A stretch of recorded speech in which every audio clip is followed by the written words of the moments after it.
সময়ের ডাক এসেছে, তারা প্রত্যেকের নায়ক। আমরা পারিনি রে ভাই, এত বছর ধরে অন্যায় হয়েছে, আমরা চুপ করে দেখেছি, তোমরা পেরেছো। আমাদের তারুণ্য পেয়েছে। নজরুল বহু আগে বলে গিয়েছিলেন, বৃদ্ধ সাবধানী হইতে পারে না কভু তোমাদের নেতা। তোমাদের মাঝে আছে নেতা, তোমাদের মাঝে আছে বীর সব্যসাচী।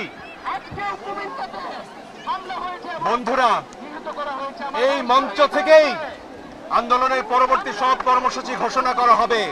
এই শহীদ মিনার এখন বাংলার প্রাণের কেন্দ্র। আমাদের নেতারা আলোচনা করছেন, আমাদের সমন্বয়করা আলোচনা করছেন, তারাই আমাদের নেতা, তারা সিদ্ধান্ত নেবেন। তারুণ্য সিদ্ধান্ত নেবে কেমন হবে আমাদের পরের বাংলাদেশ। তারুণ্য সিদ্ধান্ত নেবে এই স্বৈরাচারের পতনের পর, শেখ হাসিনার পতনের পর কেমন বাংলাদেশ আমরা গড়ব।